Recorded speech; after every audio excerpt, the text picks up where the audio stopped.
Today's video is sponsored by Figure, the largest non-bank home equity loan lender in the US, with over $15 billion unlocked on their lending platform. They're now in the crypto-backed loan space and offering industry-low interest rates when you use your Bitcoin as collateral to get cash. Access interest rates starting at 9.9%, the lowest fixed rate in the industry at 50% LTVs. Whether you're funding a major purchase like a down payment on a home, investing in new opportunities, or even buying more Bitcoin, Figure makes it straightforward and transparent.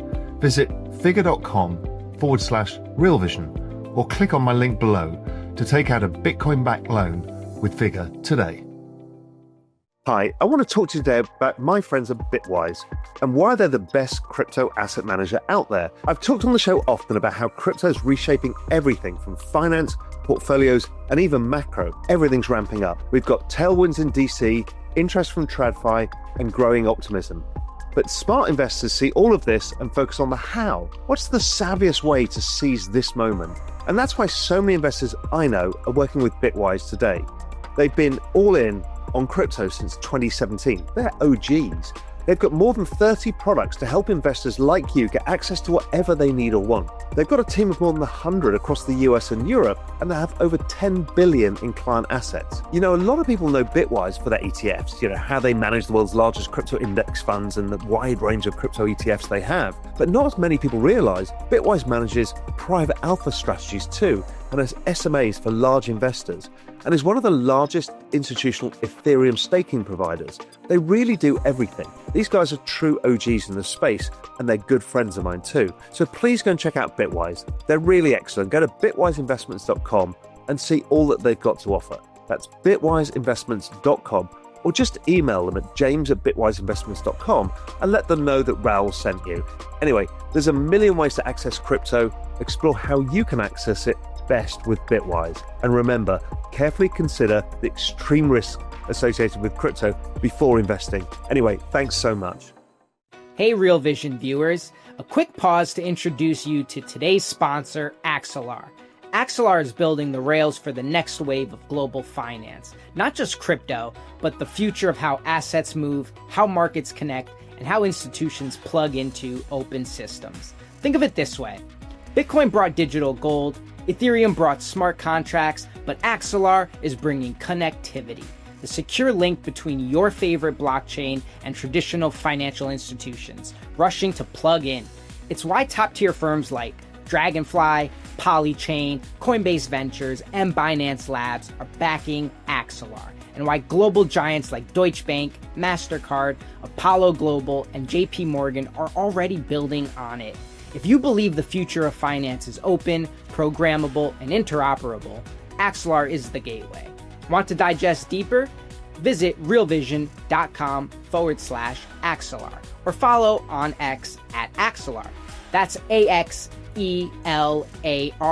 the gateway to open finance. Today's video is sponsored by VeChain, the leading layer 1 built for real-world adoption. VeChain launched all the way back in 2015. Built for real-world utility before most people had even heard of blockchain. One of the oldest protocols and boasting 100% uptime since launch, it's known for powering real-world solutions and partnerships with global brands like the UFC. Now, they're entering a new, user-focused chapter powered by adoption in the VBetter ecosystem and an ambitious technical roadmap dubbed the VeChain Renaissance. Renaissance builds on VeChain's history of real utility and adoption to deliver a faster, more flexible core protocol, designed to meet the needs of builders and drive mass adoption. The next phase kicks off on July 1st with the launch of Stargate, VeChain's new staking program. It's an evolution that brings VeChain closer to delivering its vision of a world powered by Web3 without compromising on reliability or stability. The future is here, and it's scalable, sustainable, and evolving with purpose.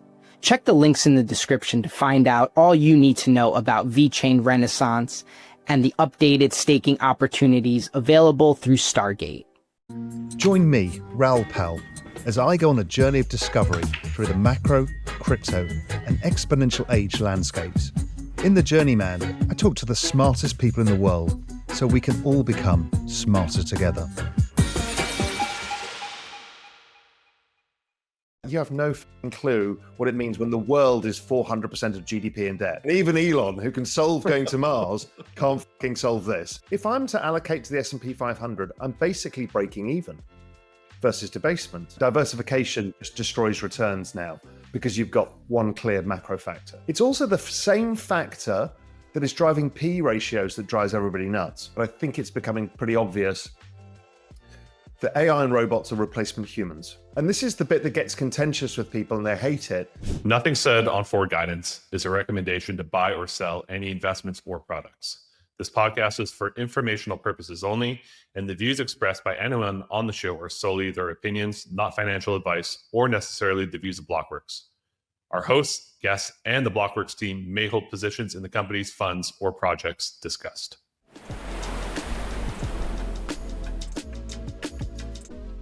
All right, everybody, welcome back to another episode of Forward Guidance. And I'm super excited today to have the dynamic duo, the dynastic duo too, Julian Patel, head of macro research at Global Macro Investor, and Raoul Powell, who needs no introduction, but I'll give it anyway. Real Vision, GMI, XPAM, everything. Guys, great to have you on the show. I'm really excited to have the three of us here. What's going on? Yeah, it's great. We've never done this before, where Julian and I have been interviewed together.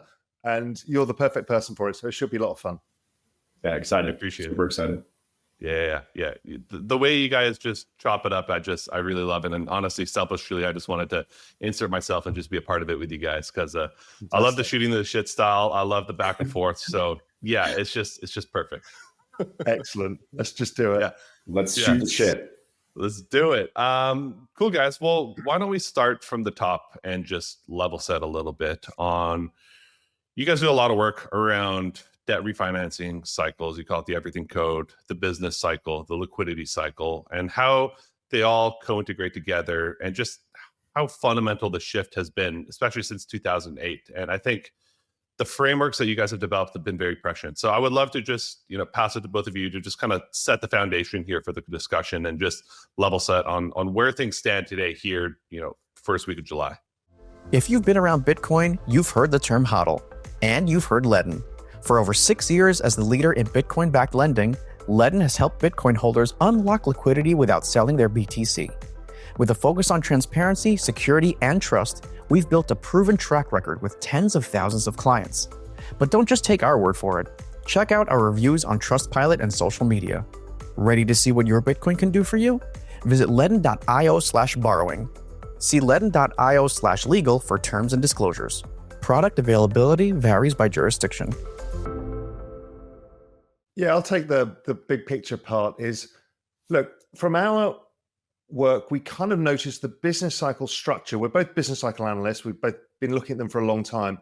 It changed after 2008 and it became like a metronome every 4 years. That's only happened once in the past, which was the 1950s and 60s, where it became very, very cyclical. But this is perfectly cyclical. And it got me thinking for a while, what the hell? So many of us didn't understand what happened to asset prices after 2008. We kind of knew quantitative easing was happening. We kind of knew stuff, but we didn't figure it out. And what I suddenly realized is that in 2008, we had a debt jubilee. And in fact, it was just forgiveness on interest. You don't pay interest payments. Remember, we did that over COVID. Exactly the same mechanism, no interest payments. So no interest payments allowed every government who had they'd all gone over 100% of GDP in debt. So all economic activity, all economic growth was used to paying of debts. So what they all did was basically restructure their debts between 3 and 5 years, creating an almost perfect 4-year cycle. And then when you look at the debts today, we're in that 4th year now where the final part, the larger part of the debt is due. And what we found is they start injecting liquidity over a period of 3 years, reaching maximum liquidity. That liquidity injection never really gets taken back. Some gets taken back in the bear market years when they're withdrawing liquidity, raising interest rates, trying to slow the economic cycle because of inflation or whatever. But over time, liquidity keeps rising. It's rising at a rate of about 8% a year.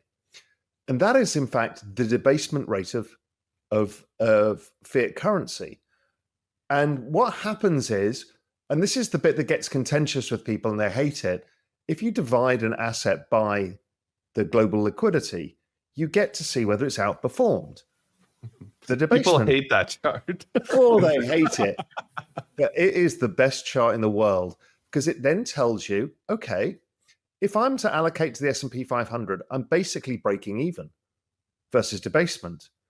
So the S&P 500 is not really adding much value. Well, when you look at the Euro stocks and other markets, which are priced in their local currencies, you put them in dollars, they look similar. They all the markets look very similar once you adjust for debasement. So that was interesting to me. Gold, complete almost flat line, really, versus debasement, as it should be, right? That's gold's job. It's to be the stable currency. And once we looked at the world through this lens of the debasement of fiat currency, which again is still contentious, becoming less so nowadays, but it was really contentious when we started it, we realized there's actually only two assets that outperform this. One is tech stocks, and the other is crypto. And so that completely changed how I allocated and how I understood tech stocks. I was a macro guy. I hated tech stocks. They're always too expensive. You're always a value guy. And I realized none of that made sense in this market. That's why the value investors have been getting killed, is what had happened was all of this. Now, what is driving this? And I think, Julian, if you can just bring up those demographic charts, because these are the absolute most important charts in the world, really, to understand. GDP growth is driven by this magic formula, which is debt growth plus population growth plus productivity growth. That's how you drive trend rate of GDP. Now, debt growth's gone to extremists, and now really we're just servicing debts. Basically, GDP keeps falling, and it's falling over time, the trend rate of GDP, because of the magic formula. And Julian, if you can get to the demographics charts, because they're the key ones here. The issue is here, the biggest secular factor in all of markets is this one thing, is the aging of population. And we can see the births rate is falling in the US, much faster elsewhere. So that obviously is a function, the labor force participation rate, the size of the workforce, is a function of births, deaths, or the number of people being born, whatever, right? And you hear the phrase demographics of destiny. They are, until the AI and the robots come, which are basically artificial humans. This is the problem that faces us all. But there's a way that they've got around this. If you go to the next chart,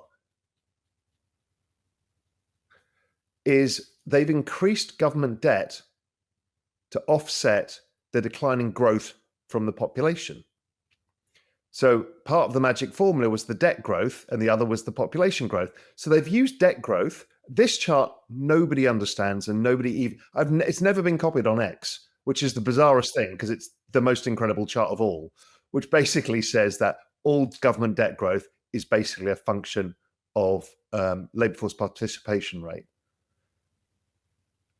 Now, what's interesting is then, okay, so the debts keep going up. We know the forward look of where the labor force participation rate is going to go, and how it's being funded is liquidity. This is Fed net liquidity. You're probably better to use US total liquidity because that includes the private sector, because they're now using the banking sector. So what they're doing basically is debasing currency to pay for the debt. It's as old as the hills. It's as old as the story of economies. It's as old as the story of money. And it's happening at a very pernicious rate of 8%. So you kind of notice it, but don't notice it. But what's happening is asset prices keep going up optically because the currency is getting debased. Even if you look at real estate adjusted by the debasement by liquidity, it's basically a flat line. But wages are a variable input. And so what you find is that wages do not account for this. It's also the same factor that is driving PE ratios that drives everybody nuts. Why are PE ratios going up over time? Because the P goes up because of debasement. The E is a variable and doesn't. So it always goes up in line with debasement. And we've shown that over time too. So this is the really big picture of what we look at. It allowed us to understand there's only two assets to own.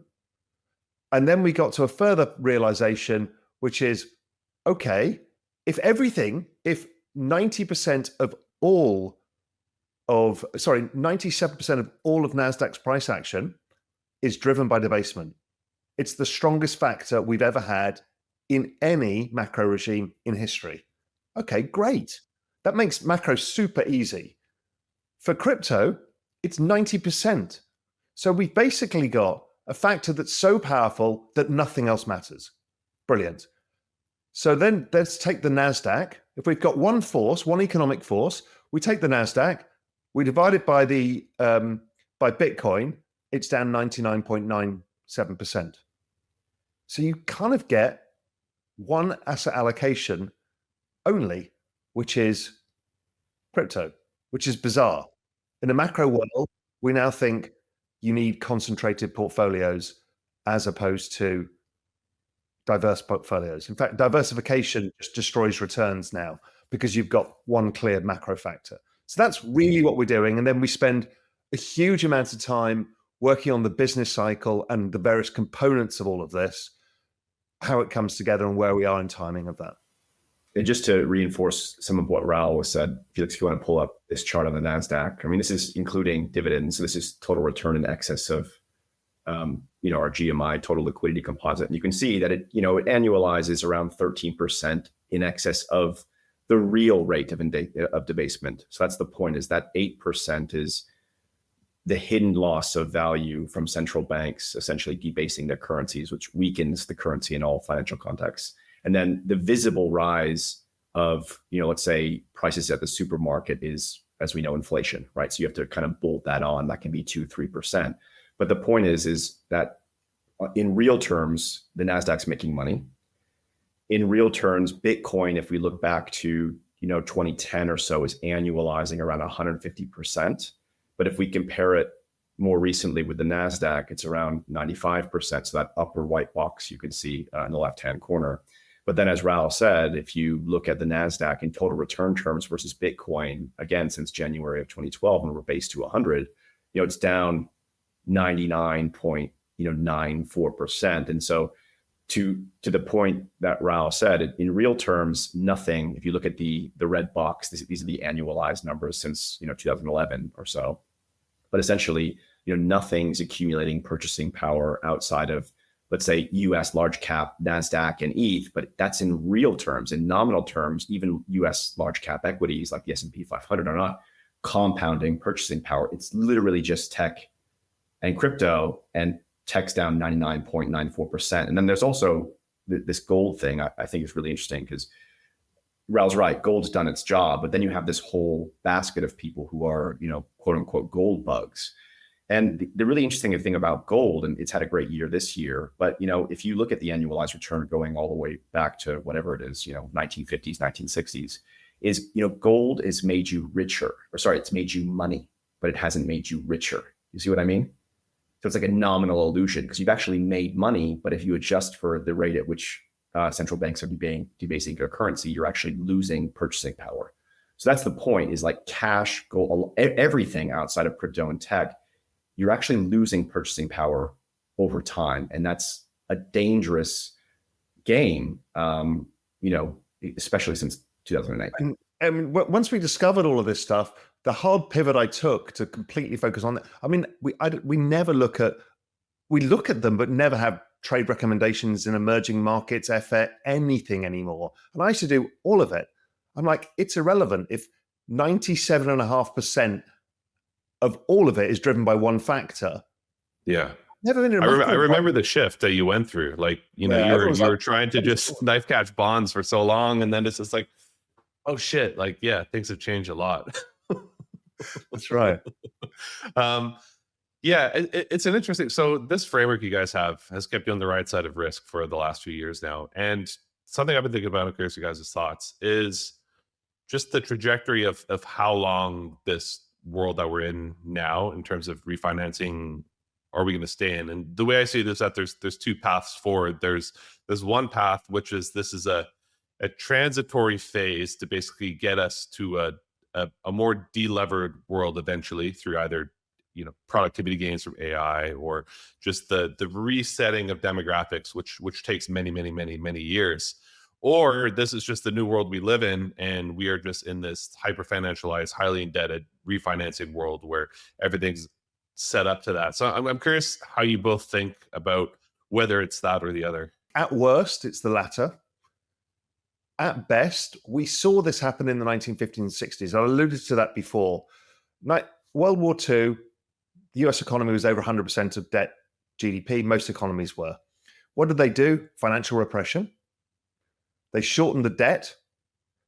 They rolled it every 4 or 5 years.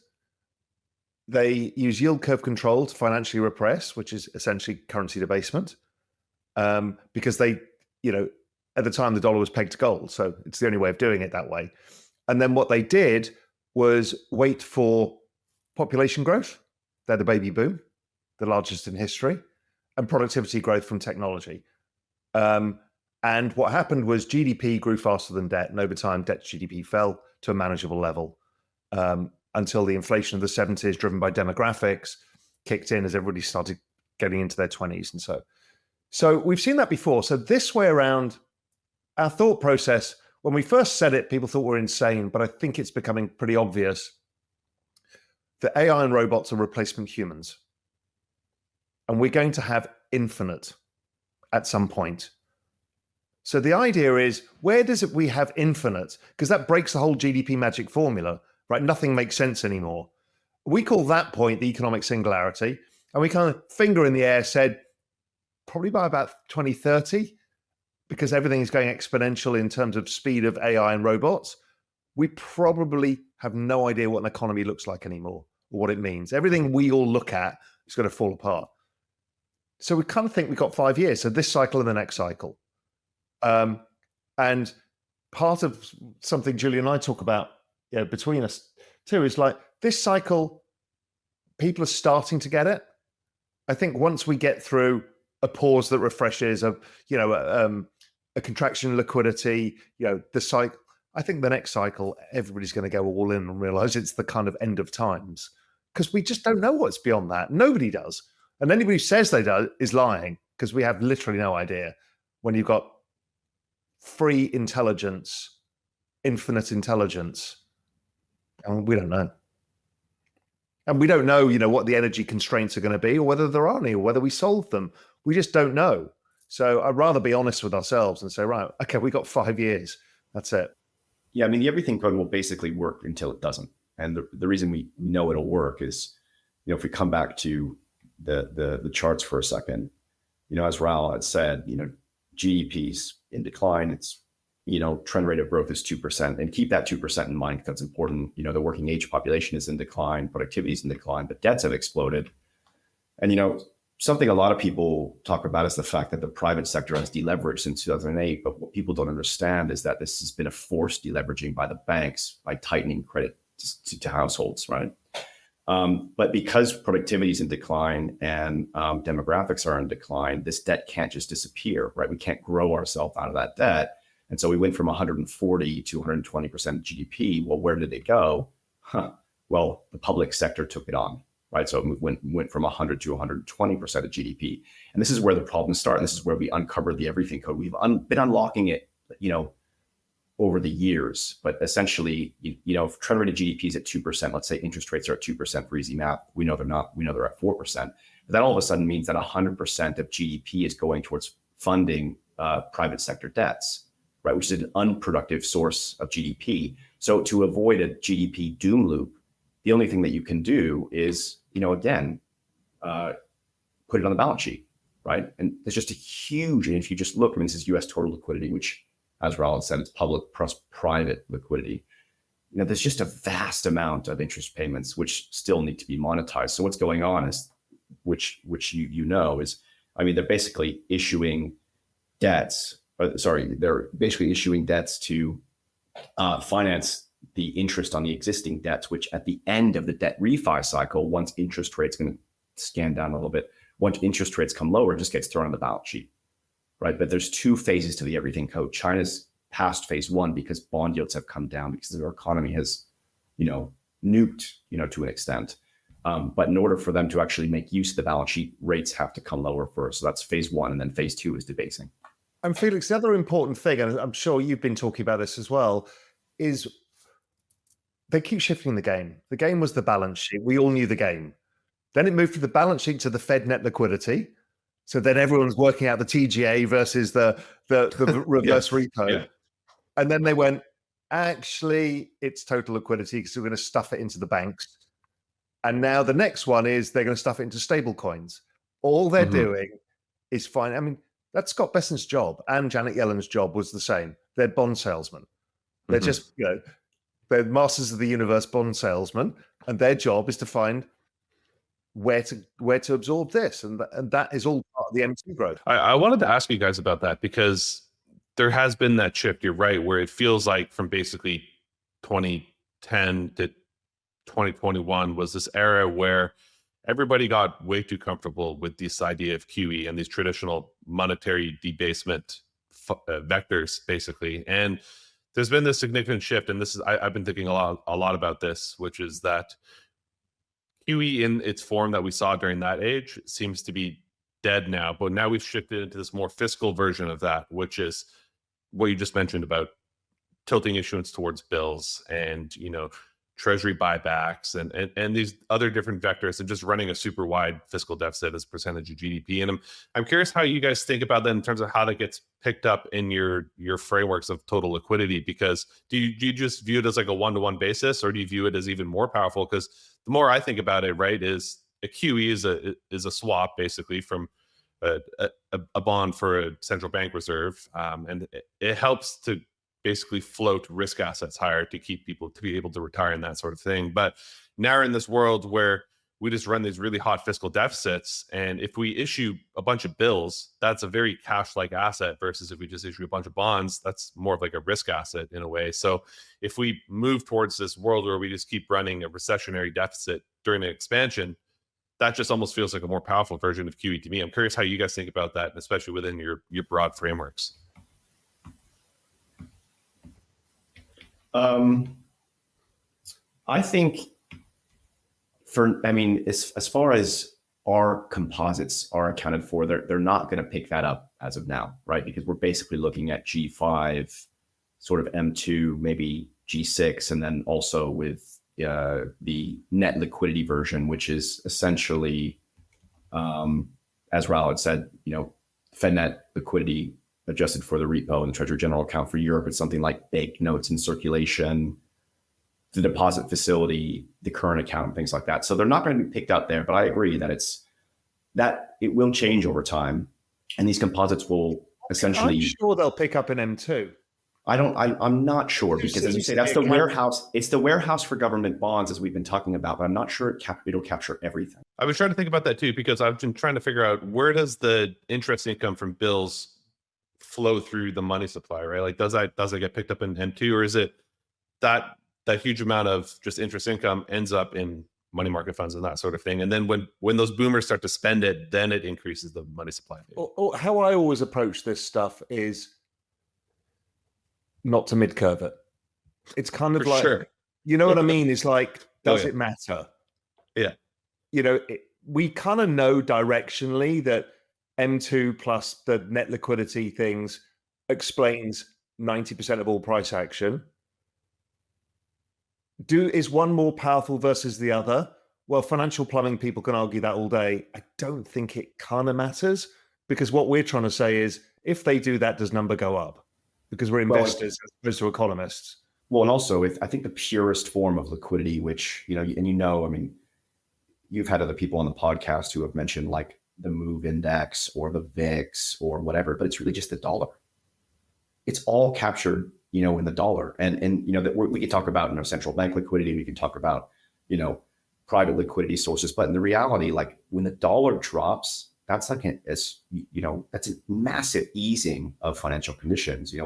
EMs are able to service debt easier. There's less hedging going on in the real economy, which then means that there's more money which can be financialized. It's the same thing as inflation break-evens come lower. If inflation break-evens come lower, there's no longer the need to take out inflation protection, which means that money can be financialized. So one way or another, if it's not picked up in our total liquidity index, which Raoul seems to think part of it will be picked up in M2, which I agree with, but I'm not sure all of it, as you had said, Felix. either way, it'll be picked up in our financial conditions index. Yeah, I feel like that's really the crux of it, is that you see financial conditions loosening, even though we've seen quote unquote rate hikes and a pretty high Fed funds rate. And I think that's what's tripped up a lot of people. But I think we're getting to the crux of it, which is that there is still loosening. It's just it's a bit more nuanced now. Yeah, and that was what really helped us in Q4 of 2022 when we wrote our article, the turn is near, because people were like, hang on a second, the Fed's, still hiking, they're still doing QT, and yet you guys are talking about liquidity rising. What we were talking about at the time was the turn in our financial conditions index, which then leads Fed net liquidity. Because if you think about central banks, they're really just delayed reaction functions to changes in financial conditions, which are why they're always, so delayed to start hiking, and which is also why, despite inflation, which we can talk about a little bit later, even when early signs of inflation are coming back, the Fed's still cutting, because they're just behind the curve, but by construction, because they're focused on lagging economic indicators and inflation data, which lags the business cycle by, in some cases, 16 months. What we have found is there's this nice phasing between financial conditions that lead everything and a hack for everybody who can't calculate financial conditions. We use a regression between the dollar, bond yields, and major industrial commodities. But actually, a piece of work that we just did recently that quite surprised us, gold is real-time financial conditions. Everyone's like, what drives gold? Suddenly we're like, we've seen this chart. Julie and I were like, something, and gold actually leads everything because it's actually current financial conditions, which kind of makes sense, right? It's the most sensitive to financial conditions. Then you've got the move in liquidity and markets, and the ISM kind of comes behind that. So there's this nice way that you can look at things to give you an understanding. So we all know, in fact, everybody on Twitter now knows that Global M2 leads crypto by 3 fucking months. That chart will be the death of us, as we know. You guys have created a cult. And it'll fall apart at some point as well, and then we'll be the worst people in the world, even though we try and tell people. So we've got financial conditions, then we've got M2, then we've got markets, ISM. So there's a nice kind of understanding of where this goes, which allows you to forecast stuff because, again, there's one dominant factor, which is so easy. I remember before having to figure out all the variables of what was driving Brazilian rates, and nobody cares. It's like factor on, factor off. That's it. One game. I think the point is what we've really tried to do is just simplify this all down. And so what Raoul's saying is right. Gold is, the inverse of financial conditions, largely because financial conditions are a function of the dollar. So you have that. Then you've got global M2, which is 3 months behind that. Then 3 months behind that, you've got things like Bitcoin, tech stocks, and the yield curve, right? So actually, it's also a function of the yield curve. Then, you go back another, whatever it is. Financial conditions lead the ISM by 9 months. And then at let's just say the ISM's at T equals 0. What people don't understand is that there's this flow of what we call the business cycle dominoes. So then, at minus 1 month, you're talking about things like hours, so growth in overtime hours. At minus 2 months, it's like capital goods orders, durable goods orders. At 3 months versus the ISM, as we know, it's something like GDP, industrial production. 4 months cyclical job growth, 5 months unemployment, 6 months CPI, and then you get into what I call the caboose of the business cycle train, which is things like wage growth and shelter inflation. You've got these kind of domino sequences in inflation as well. Like commodity inflation leads to goods inflation, which leads to services inflation. It's just once you understand that, you can simplify everything down to say, okay, well, these are the things I really should be focused on when it comes to attempting to forecast the economic cycle to our possibility. We kind of hubristically called it the everything code because it kind of explains everything right now. And it's not to say that this code of the markets was always the code. It just is what it is. And it's, and it's all quite, relatively predictable. You're always going to make mistakes. You're going to fuck it up, all those things. But generally speaking, it's a very different environment than most people are used to. That gold thing is really interesting to me because, when you just look at historically, a lot of people value gold just as like an inverse correlation to real rates. And then in 2022, it started to break off and it feels like people were trying to find a way to explain it. Or they're like, oh, is it just, the Russia-Ukraine war thing? And, we weaponized US FX reserve. So now, everybody's buying gold. But if you just think about the fact that after 2022, we went into this era of basically suppressing real rates in a way and keeping them artificially low. Of course, you can't suppress gold. So it's still going to continue on the trajectory that it's making sense in reflection of financial conditions. That's super interesting. And, these things are Bayesian over time. So they do shift factors, but the dominant factor for gold right now is just current financial conditions. And as you said, in the past, there'll be different variations of what moved it. And so, yes, as it fell apart from real rates, that really got everybody's head scratching. What the hell is going on? What the hell's going on? Why it completely changed, I'm not sure. What was your explanation for why it changed, Felix?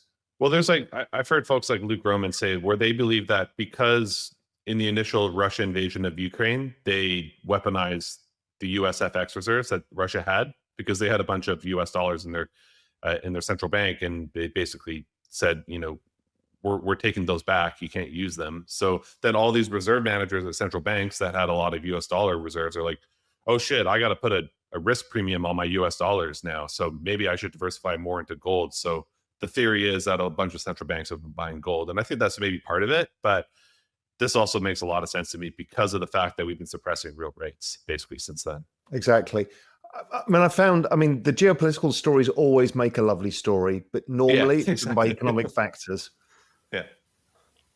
Yeah. And if we just come to, because you pulled that, you've probably seen this chart that we've shared a couple of times in the dollar. A big part of why, this year has, played out the way it has is because it looks a lot like it did back in 2017, right? When the dollar went up a lot in Q4, then it came lower, and we're seeing that accelerated, here this time around, which then, of course, given that the dollar rose in Q4 back in 2017, weak economic growth during the first half of 2017, which is kind of what we've seen this time around, right? We saw city economic surprises come lower, and this is a large part of why tech stocks and things like crypto corrected in Q1. But then in the back half of that year, given the extent to which financial conditions eased or have back then, but also, in Q1, set the stage for the SESI or the economic data to come in above consensus expectations. Look at bond yields.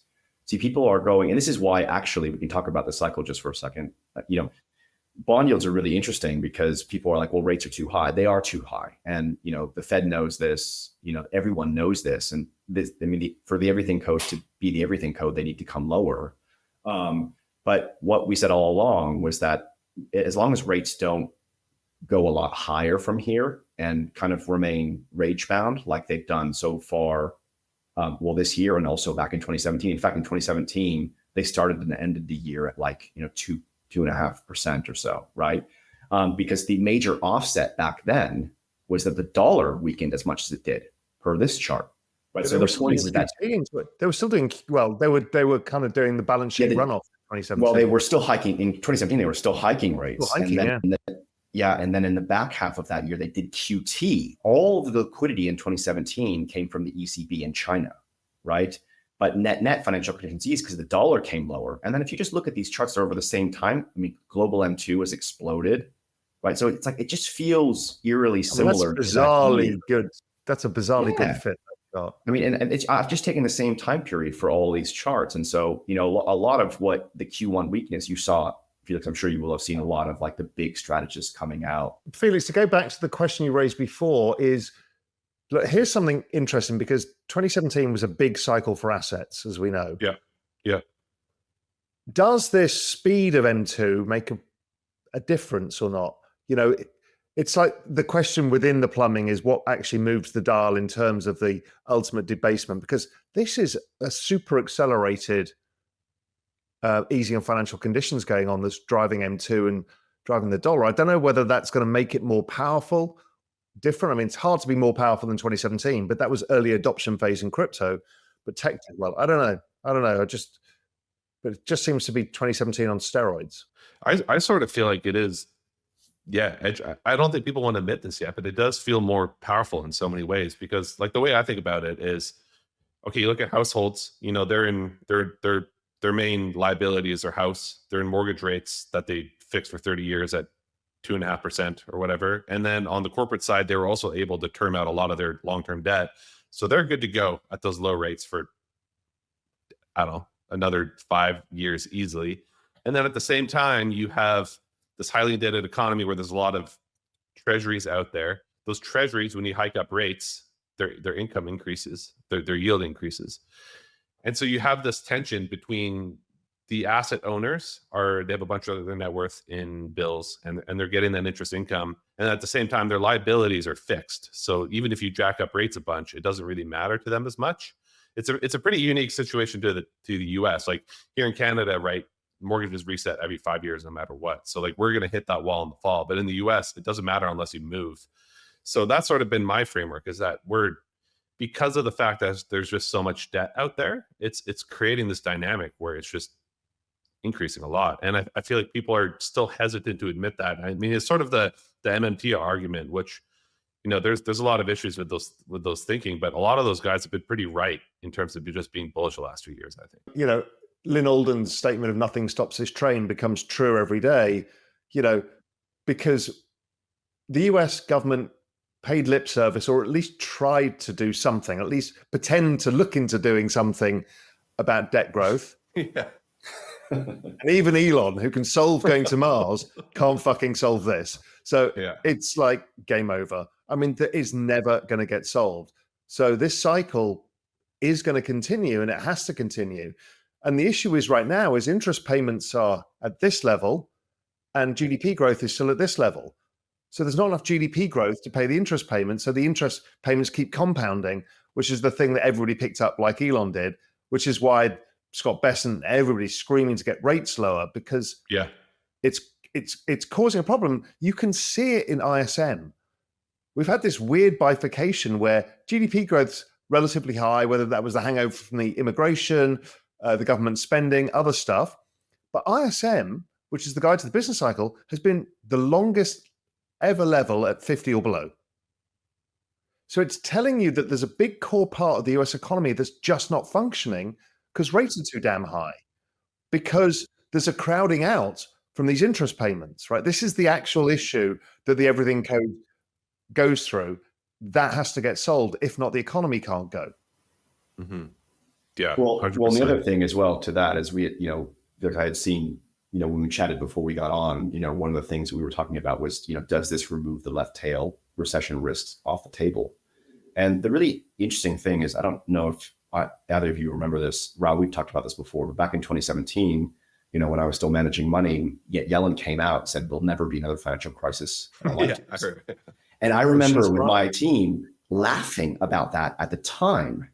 And then, COVID came around and they turned you remember every single macro chart I had on payrolls, they all broke because the data just went berserk, and they turned the economy around on the dime, and they figured out that they could do so via liquidity. Geordie Visser, who said this to me from a different perspective, but he's like, I don't think there can be recessions again. And Julian and I took that back to Julian and said, look, Julian, there's something sticking in my head. And he had this Yellen quote. And it was one Saturday when we were writing GMI. We just threw this around and we're like, most recessions are basically credit events. And normally it means the collateral has fallen and it's getting called upon. So the collateral doesn't cover the cost of your debt. That's generally what happens. But once you debase the currency, the collateral can't. And I learned that lesson in 2020 when it all started happening. I was like, what the fuck is going on? Where's the insolvency trade that I thought that was going to happen? And then I realized we can't have a credit event. We can't really have a recession because of what they're doing. It doesn't mean... I think also the economy shifted too, right? Like we're in a highly service-based economy, and tech and everything where so much of the growth comes from is not really cyclical anymore. Like it made sense when we were just a bunch of factories, right? And you had to lay people off, you had to buy less goods and all that, and you could see the flow of the cyclicality. But in this tech world, in this AI world, it's not really cyclical as much anymore. Although So the ISM still works pretty well against GDP. So people have argued that for a long time, but I'm like, I look at the ISM manufacturing, and it still works pretty well. So it's not decoupled per se. I just think that the business cycle is driven by the credit cycle. And now it's just the liquidity cycle because the credit side of the equation can't go bust because they can't allow it. The system's too indebted to allow the collateral to go down because everything's over. That's all the people who say they should just let it all burn. They're like, you have no fucking clue what it means when the world is 400% of GDP in debt. Yeah. What are you going to do? Write every single asset, everybody's savings down by 90% and say, okay, there you go. You got your reset. Never going to happen. Well, and it can't happen because something that you and I talked about before, which is piggybacks on what you just said, is it would be literally generational pain because baby boomer balance sheets are not in great order. 401k balances are down, whatever. They don't have a whole lot of savings. And then their kids, right, also are, vastly in debt with student loans, real wages are still falling. So it's like if the baby boomer pillar fell, then, the next generation wouldn't inherit any money. There would be the trend rate of GDP would fall even more. But that brings us back to this point where even if that did happen, it would just mean more cowbell. They would have to do more, which is why Raoul arrived at this conclusion that in any situation, China's about to blow up, whatever it is. The unemployment rate in the US is going to 6%. China invades Taiwan. Whatever it is, it goes in a world, as Raoul said, where we're, so much debt in GDP, it just means more money printing. And and that's a contentious point that, I haven't really dared yell on Twitter much, that I don't think we can have recessions, or certainly ones that can last, I agree. Properly. Yeah. And that's, people don't want to admit that truth because that ruins all of macro. It ruins all of old school macro. It ruins, how economists think about the world. It kind of ruins everything for how we understand it. But you agree with that as well, do you, Felix? I do. I mean, like I don't know. I mean, look at where the trend is going of like, what are retirement vehicles nowadays? It's equity indices. They can't let these go because tax receipts go, people's retirement accounts go. Like, we don't have pensions anymore. We have SPY, right? And this is accelerating. Like, there's that new addition to the big beautiful bill where people that are born in the US now got $1,000 to go into indices. And so I don't think also, this is an interesting thing. Is they're putting it in the SPY, right? Which doesn't give you any increase in purchasing power. So you're actually saving money in a vehicle. You're supposed to, an asset's supposed to be, you save an asset because you get more than compensated for holding that asset for a period of time. But you're not. Unless you own the Nasdaq or crypto, you just don't get that reward. So it's basically money in, money out. Yeah, it maintains your purchasing power, but it certainly as hell doesn't get you wealthier. I will say the one exception to that idea of no recessions is if they try to balance the budget or any form of austerity. So that's why I started to get a little concerned in February, because that is the thesis breaker to me, is that if we go from a deficit of 7% to try to get it to 3%, like they're talking about originally, that would be an issue, I think. But it's obvious that can happen. We've just seen this play out. Yeah. And I think this was the final litmus test of it simply can't happen, because balancing a budget just blows up the entire world, because the amount of liquidity you have to draw from the system is monstrous, and that's the end of everybody. There's no exports to China, there's no exports to anybody. The dollar's gone through the roof. I mean, it's a mess. Okay, I want to circle back on you guys' magic formula of GDP growth is debt growth plus productivity growth plus population growth, and so much of what we talked about, it's just this theme of papering over these versions of somewhat stagnation, especially in lower incomes, like we talked about with debt growth. And the bet, it feels like, is that we will either get a productivity boom or some version of a population boom. And I want to take the angle of the societal implications, because the bet here is in a traditional macro world before AI, the assumption is you would get a bunch of immigration in and just increase your population. And they just tried that. Yeah, exactly. They just tried that because we didn't have, and it got rejected. Yeah, and it was, I make the argument that it was flooding the immigration, opening up the floodgates of immigration in 2021 was more effective at bringing inflation down than interest rate hikes. But now we're in the opposite situation where we see the societal implications of that, where you just, GDP per capita stagnates and, just social cohesion starts to fall apart a little bit if you just do that too much too quick. So the other bet here is AI. And obviously that has a lot of interesting potential productivity. So I'm curious, how you both think, especially about the societal implications of going towards that shift of whether it's the AI bet or whether it's the traditional immigration bet. How do you both think about that? there's no way an aging population will accept large amounts of immigration. We've had so much of it. 2022 and 23 were the largest immigration rates for Canada, Australia, the US, the United Kingdom, and all of Europe in history as a percentage of population. Yeah, last year we had, I think it was last year we had the largest annual increase in the US going back to since the records began in like 1850, which partially offset the everything code, right? Because there was less liquidity required, which because offset that demographic pillar. So it was really, it's incredible. And the point being is it was clearly agreed, like the everything code has been agreed by all of the central banks and governments. They all clearly agreed, let's try immigration, because everyone knows the formula for GDP. They tried it, it backfired. So we don't have a choice. We're going into this world of technology, kind of Elon and other people have made it clear that this is the only way out. And the societal impacts on this are dwarf anything that we've ever gone through in history. Because we value ourselves and our jobs and our self-worth on the value of our manual labor or our intelligent output. You go to university, whatever, you become a lawyer, you charge more for your hour than if you're a manual laborer. That's how the world has worked. Capital versus labor.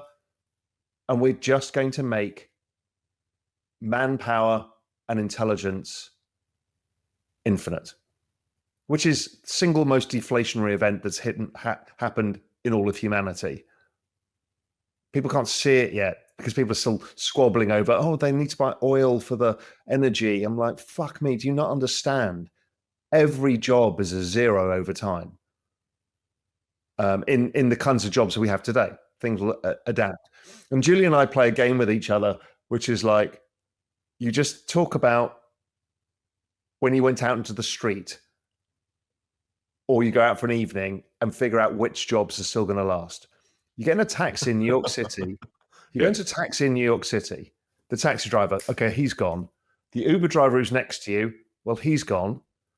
The van driver, he's gone. The courier, he's gone. The delivery driver, he's gone. The postal worker, they're gone. It's like, oh my God. The restaurant server, the Starbucks person, gone. I mean, everything is gone. Even the suits. Those guys are gone. Yeah, they thought they were safe. Yeah, they're gone. That's right. Even the creatives. Gone. Right, that was the last thing. And that's now not happening. So, you know, the only thing we're going to have left is the ability to be human. And we'll reconfigure ourselves around that. Like, because, I mean, I don't know what value is at the end of all of this. This is why this economic singularity thing is a really big deal. And I'm not saying that the value of money and the value of everything overall falls apart in the next 5 years, but in the next 20 years, for sure. Yeah, what it really means is we just have to redefine how it is that we identify ourselves as individuals, because for so long, you know, we've gone around and said, well, I'm Julian, I'm a banker, or I'm education. I went to university or whatever. And the other unbelievable thing as well is when you think about your social circles. Sorry, Julian, did you say banker or wanker? I wasn't sure. I just misheard. Wanker, totally wanker.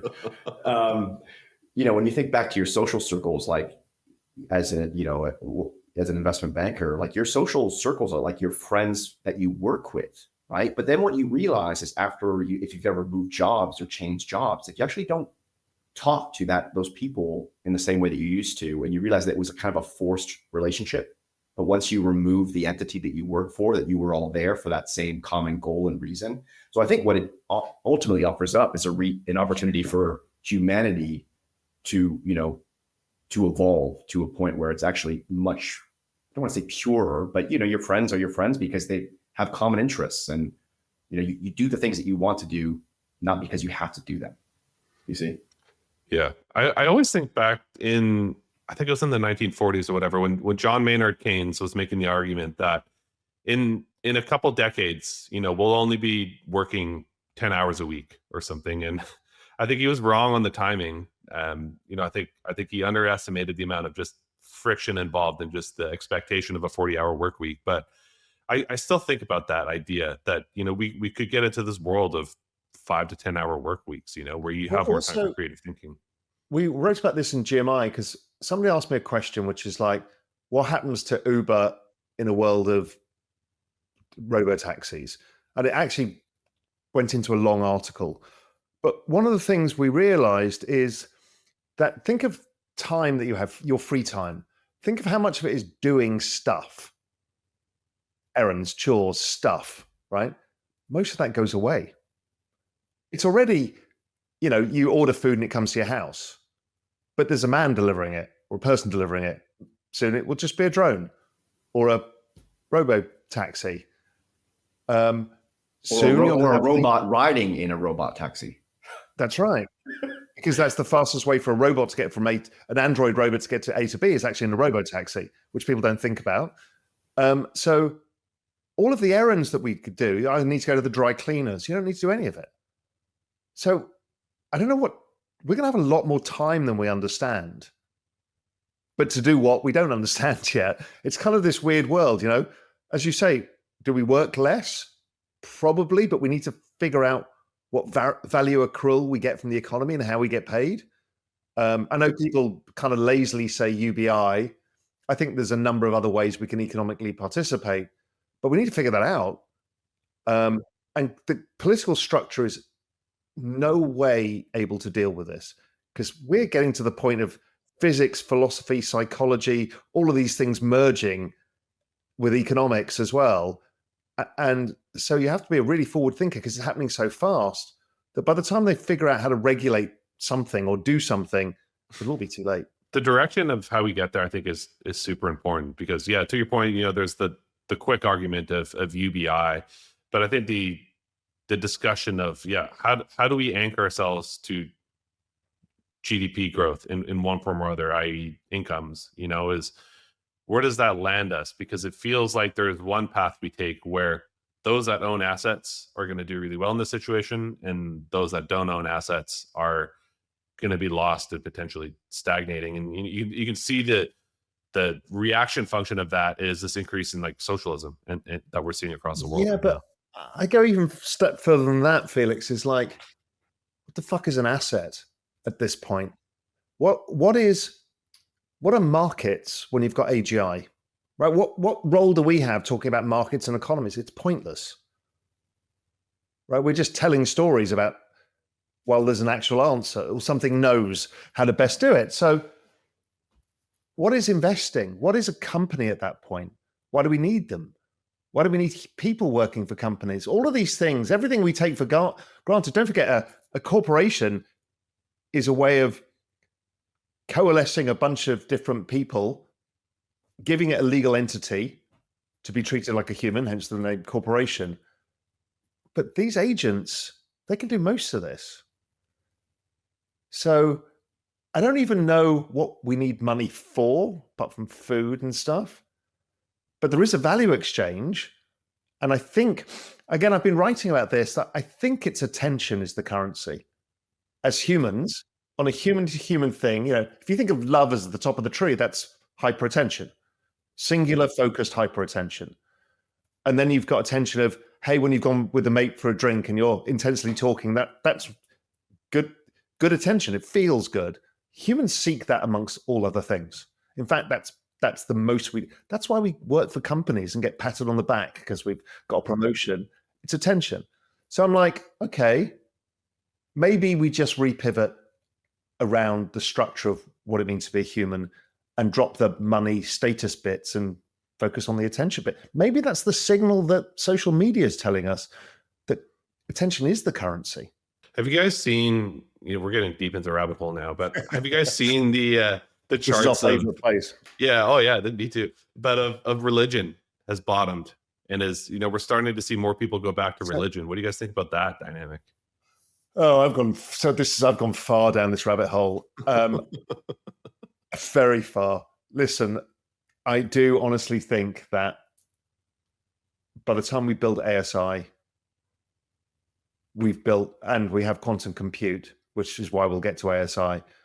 We've basically created a God creature.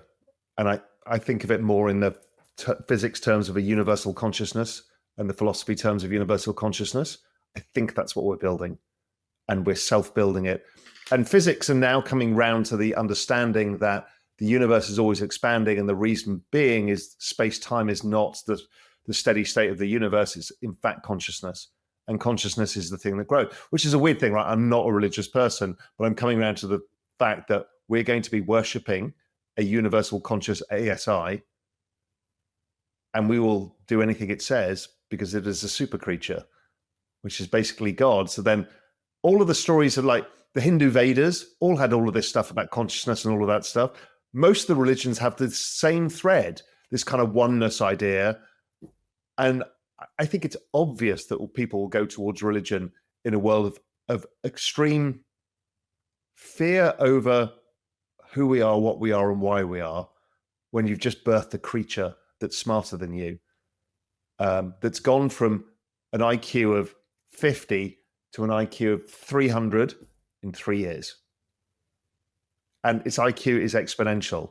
So if that's not shocking people yet, I don't know what is. And all of these fucking mid-curvers like, well, it's a stochastic power, it's just copy word. I'm like, I know. You have no idea how powerful this thing is. It's extraordinary. So yeah, I think religion, I think it's all the same thing is what I'm trying to say. I think also that we also will realize that everything is compute and we are compute. We're just a node of compute in this universe. Trees compute. Even rocks is my great example. A rock is actually a hard drive for what happened a million years ago, a billion years ago. Everything is compute. Nature is just computing what it sees around it, how it interacts with each other. And if that's part of universal consciousness, it's just interacting with it. So yeah, it just feels like it's all the same thing. And that seems weird, but anybody who's been doing like DMT or whatever tells you the same thing. Yeah. And it's like, this is fucking weird. And I've not done DMT, but everybody kind of gets towards this thing. And it's like, maybe the bloody Hindus, 5,000 years ago were right. How do they know this shit? How do they know about consciousness, universal consciousness, theories of self, all of this stuff? It's weird. Anyway, so I've got a whole ChatGPT project section, which is called Universal Consciousness. And I've fed it so much stuff on this, from physicists to historic texts. So that's so cool. I love that. All right, let's pull out of the rabbit hole for the last 5 minutes here. When I said I was interviewing you guys and asked if anybody had any questions, the first question, of course, was when bananas when banana. I won't make you guys just parrot the same old crap, but I will just ask you, like, what's your 3 to 6 month view here? So I think, when we come back to the idea that, markets and economies have become perfectly cyclical, such that this extremely colorful, many people, can't even probably see the summer thing, but, these 4-year cycles and, things like liquidity cycles, obviously that then means you get 4-year cycles in crypto and 4-year cycles in tech and just about everything else. And so the question is, okay, well, we're in the 3rd year of a 4-year traditional cycle. And you're going to say, and so if we look at those orange bars, be it fall, 2013 was a great year. 2017, that was the year Bitcoin did a 23x off the January lows. And you're like, all right, well, 2021, what was that? And that's what Raoul and I call, Bitcoin's truncated cycle. And that's, again, where we are today in 2025, but not truncated. Why? Well, because what happened in March of 2021? Liquidity, this is the net liquidity flow, peaked in March 2021 and went down in a straight line as basically everyone tapered liquidity flow, right? Guess what else peaked in March 2021? The business cycle, right? Whereas when we're looking at today, right, so liquidity's growth, like looking at a 12-month low, is basically just turned positive, right? Which is, you could say BOJ ECB flow. And then the ISM is still, below 50. And then had we been sitting together, doing something like this back in March 2021, this is what we would have been looking at. So the ISM was at 63.8, and our forward-looking indicators were saying that the ISM was about to go down in pretty much a straight line. Well, this is where we were back then. Here's where we are today. I think I'm just going to do that one more time. Where we were back then and where we are today. So we're in a very different environment. This is basically suggesting that like Q2 of next year, the ISM gets to, let's call it the mid 50s. And so the point here is that because financial conditions have eased as much as they have, Felix, I mean, even with rates stable, dollars come down, which is the dominant factor in this index, at least, given the size of the move, it's actually extending. We believe it extends the business cycle outside of what a traditional 4-year cycle would be. And what we also know is that if this is right, and the ISM moves to, let's say, the mid 50s by, call it Q2 of next year, well, that once the ISM gets above 50, right, and then moves into its sort of late cycle peak, call it anywhere around 60, this tends to be where we get these really big moves in risk assets, and crypto included. It's also where we see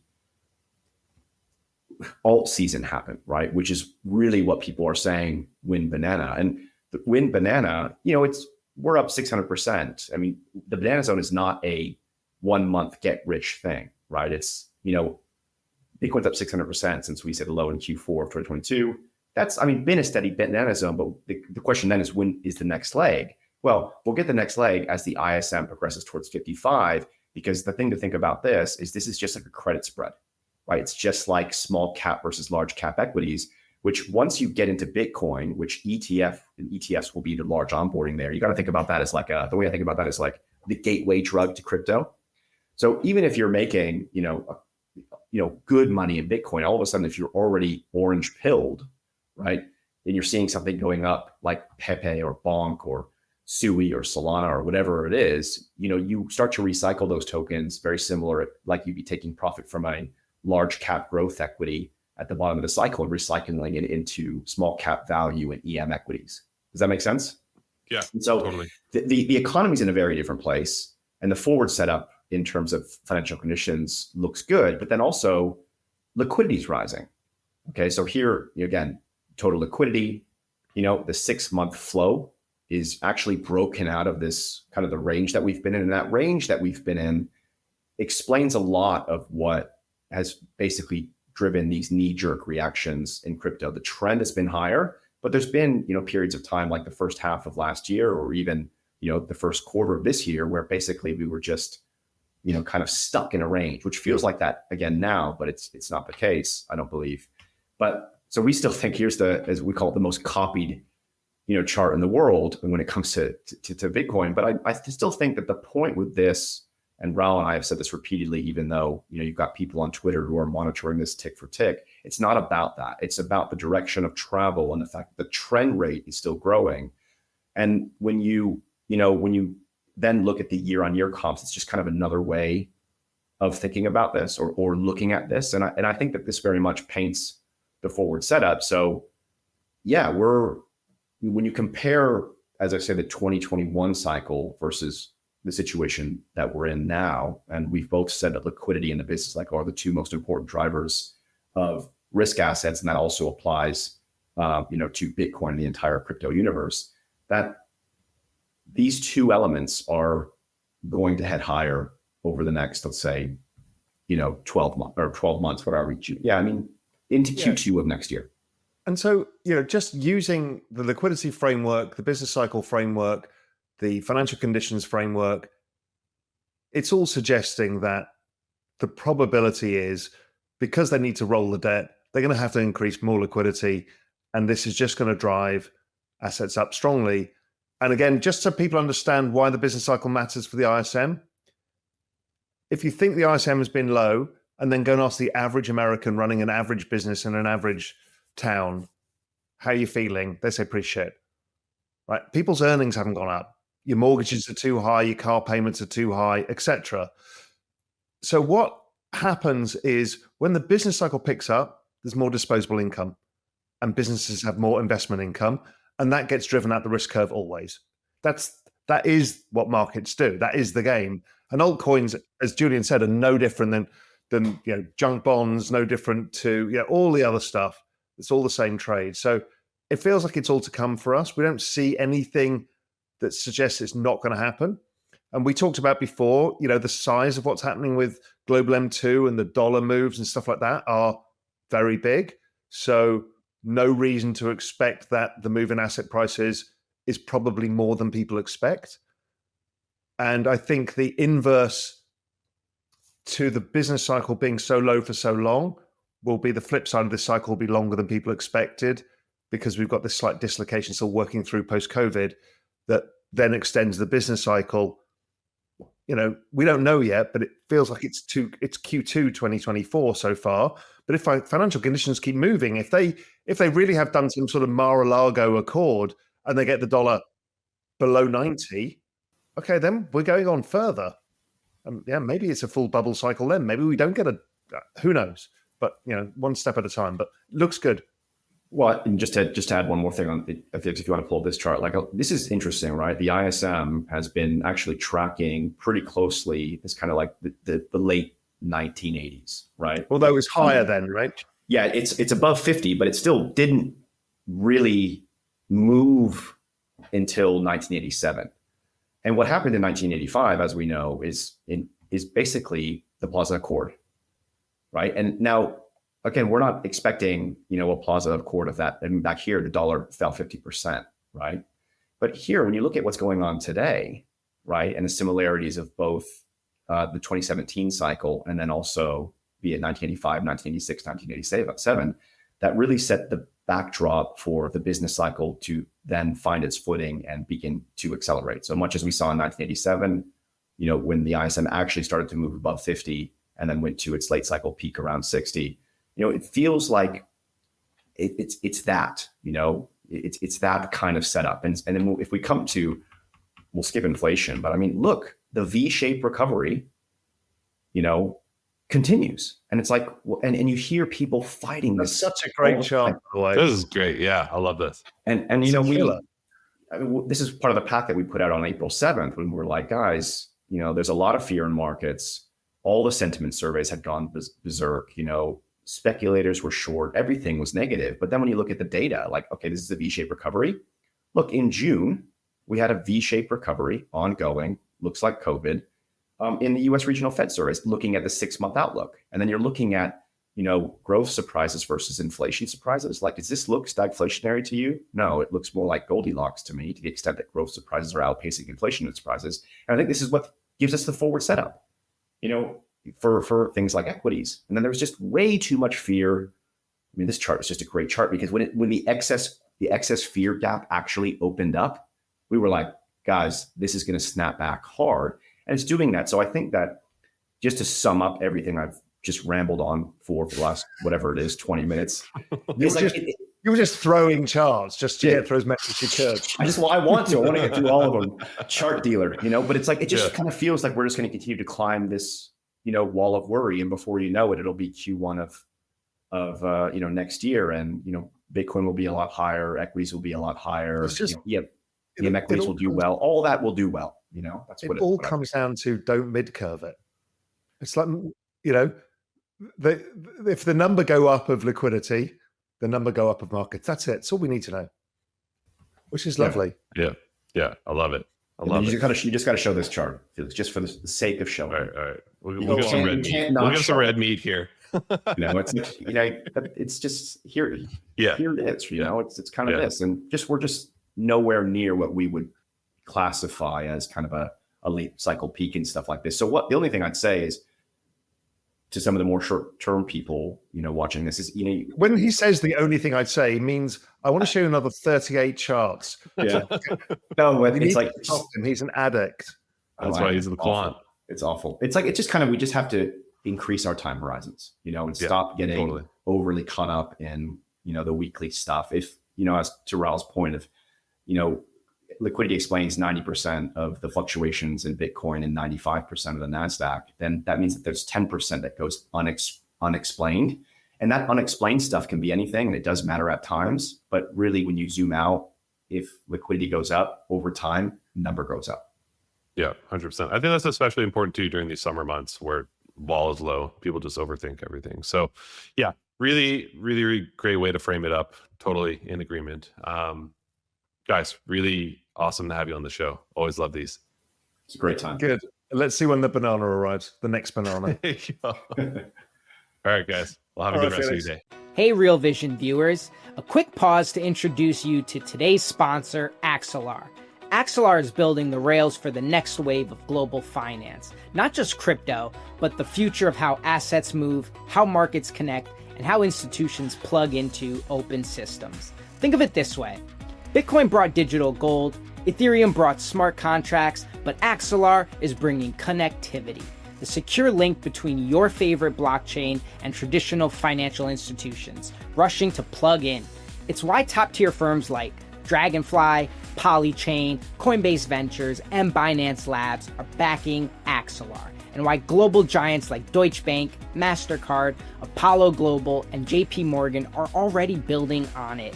If you believe the future of finance is open, programmable, and interoperable, Axelar is the gateway. Want to digest deeper? Visit realvision.com/Axelar or follow on X at Axelar. That's AXELAR, the gateway to open finance. Today's video is sponsored by VeChain, the leading layer 1 built for real-world adoption. VeChain launched all the way back in 2015, built for real-world utility before most people had even heard of blockchain. One of the oldest protocols and boasting 100% uptime since launch, it's known for powering real-world solutions and partnerships with global brands like the UFC. Now, they're entering a new, user-focused chapter powered by adoption in the VBetter ecosystem and an ambitious technical roadmap dubbed the VeChain Renaissance. Renaissance builds on VeChain's history of real utility and adoption to deliver a faster, more flexible core protocol, designed to meet the needs of builders and drive mass adoption. The next phase kicks off on July 1st with the launch of Stargate, VeChain's new staking program. It's an evolution that brings VeChain closer to delivering its vision of a world powered by Web3 without compromising on reliability or stability. The future is here, and it's scalable, sustainable, and evolving with purpose. Check the links in the description to find out all you need to know about VeChain Renaissance and the updated staking opportunities available through Stargate. Hey, thanks for sticking around to the end. Look, if you enjoyed it, hit the subscribe button and check out the video here on the right-hand side. I'm sure you'll enjoy that one as well. And if you're ready for more, go to realvision.com/join. I'll see you there.